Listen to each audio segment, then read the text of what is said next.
ಮಂಗಳೂರಿನ ಹೆಸರಾಂತ ವಿದ್ಯಾಸಂಸ್ಥೆಗಳಲ್ಲಿ ಒಂದಾಗಿರುವ ಶಾರದಾ ಎಜುಕೇಷನ್ ಇನ್ಸ್ಟಿಟ್ಯೂಷನ್ಸ್ನ ಶಾರದಾ ವಿದ್ಯಾಲಯದ ವಾರ್ಷಿಕೋತ್ಸವವು ಸಂಭ್ರಮದಿಂದ ಜರುಗಿತು. ಕಾರ್ಯಕ್ರಮದಲ್ಲಿ ಪ್ರತಿಭಾವಂತ ವಿದ್ಯಾರ್ಥಿಗಳಿಗೆ ಪ್ರಶಸ್ತಿಗಳನ್ನು ನೀಡಿ ಗಣ್ಯರು ಗೌರವಿಸಿದರು. ಮಂಗಳೂರಿನ ಕುಡಿಯಲ್ಬೈಲ್ನಲ್ಲಿರುವ ಶಾರದಾ ವಿದ್ಯಾಲಯದ ವಾರ್ಷಿಕೋತ್ಸವವು ಅತ್ಯಂತ ವಿಜೃಂಭಣೆಯಿಂದ ನಡೆಯಿತು. ಕಾರ್ಯಕ್ರಮಕ್ಕೆ ಮುಖ್ಯ ಅತಿಥಿಯಾಗಿ ಆಗಮಿಸಿದ ಡಾಕ್ಟರ್ ರಾಘವೇಂದ್ರ ಭಟ್ ಅವರು ಮಾತನಾಡಿ, ಈ ಸಂಸ್ಥೆಯು ಅತ್ಯಂತ ಪ್ರಸಿದ್ಧಿಯನ್ನ ಪಡೆದಿದೆ. ಈ ಸಂಸ್ಥೆಯು ಇಷ್ಟು ಎತ್ತರಕ್ಕೆ ಬೆಳೆಯಲು ಅನೇಕ ಜನರ ಪರಿಶ್ರಮ ಇದೆ ಎಂದರು. 24 ಗಂಟೆಯೂ ದುಡಿಯುವ ಅವರ ಪರಿಶ್ರಮದಿಂದ ಇಷ್ಟು ದೊಡ್ಡ ಸಂಸ್ಥೆ ಎದ್ದಿದೆ.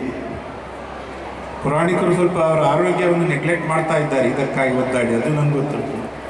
ಮತ್ತು ಬೇರೆಯವರ ಸಹಕಾರದಿಂದ ಅದು ಕಲ್ಲೂರಾಯರಾಗಲಿ, ಸಿದ್ದರಾಮಾಚಾರ್ಯ, ಕೃಷ್ಣಮೂರ್ತಿಯವರಾಗಲಿ, ಹೋದಾಗ ಎಲ್ಲರೂ ಸಹ ಪರಿಶ್ರಮದಿಂದ ಇಷ್ಟು ದೊಡ್ಡ ಸಂಸ್ಥೆಯಾಗಿದೆ. ಒಂದು ಸಂಸ್ಥೆ ಕಟ್ಟಬೇಕಾದ್ರೆ ಎಷ್ಟು ಕಷ್ಟ ಉಂಟು ಅಂತ ನನಗೂ ಗೊತ್ತು. ನಾನು ಸಂಸ್ಥೆ ಕಟ್ಟಿದ್ದೇನೆ. ನನ್ನ ಇಂಟ್ರೊಡಕ್ಷನ್ ಮಾಡಿಕೊಡುವಾಗ ಅದರಲ್ಲಿ ಸುಮಾರು ವಿಷಯ ಹೇಳಿದರು, ಆದರೆ 2-3 ವಿಷಯ ಹೇಳಲಿಲ್ಲ, which is important for the students. I never had footwear till I was studying in UC. Remember, I didn't have footwear. Very ಕಾಲಲ್ಲಿ ಸ್ಕೂಲಿಗೆ ಹೋಗ್ತಾ ಇದ್ದೆ. We never had electricity at home till I completed PUC. Never expected that I will join the radiology, which is the most sought after specialization. ಅನಂತರ Sharada education ಟ್ರಸ್ಟ್ನ ಅಧ್ಯಕ್ಷರಾದ MB Puranik ಅವರು ಮಾತನಾಡಿ ವಿದ್ಯಾರ್ಥಿಗಳಿಗೆ ಹಿತನುಡಿಗಳನ್ನಾಡಿದ್ರು. Very simple man. He lived very simple life with a poor earning of his profession, that is Porohitya. He is a priest in Yellur temple also. Why I say, if our parents are really good, sincere, hard working, and with a lot of faith in the youngsters, definitely our children will come up in life. We have got another example here, Dr.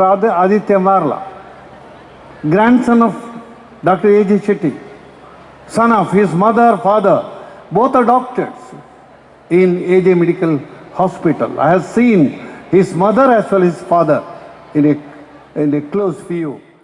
ಈ ಸಂದರ್ಭದಲ್ಲಿ 2017-18ನೇ ಸಾಲಿನ ಪ್ರತಿಭಾವಂತ ವಿದ್ಯಾರ್ಥಿಗಳಿಗೆ ಗಣ್ಯರು ಪ್ರಶಸ್ತಿ ನೀಡಿ ಗೌರವಿಸಿದ್ರು.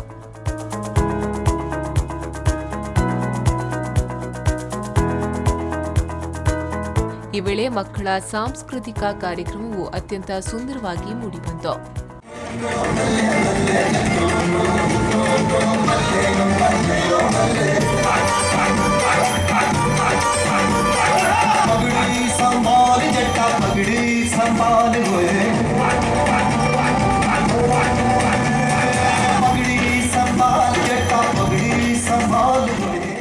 ಕಾರ್ಯಕ್ರಮದಲ್ಲಿ ಸಂಸ್ಥೆಯ ಉಪಾಧ್ಯಕ್ಷರಾದ ಕೆಎಸ್ ಕಲ್ಲೂರಾಯ, ಕಾರ್ಯದರ್ಶಿಗಳಾದ ಎಂಎಸ್ ಶಾಸ್ತ್ರಿ, ಟ್ರಸ್ಟಿ ಪ್ರದೀಪ್ ಕುಮಾರ್ ಕಲ್ಕುರ ಹಾಗೂ ಸೀತಾರಾಮ್, ಸುಧಾಕರ್ ರಾವ್ ಪೇಜಾವರ, ಹಳೆ ವಿದ್ಯಾರ್ಥಿಗಳಾದ ಆದಿತ್ಯ ಮಾರ್ಲಾ, ಪ್ರೇರಣಾ ಭಟ್ ಉಪಸ್ಥಿತರಿದ್ದರು.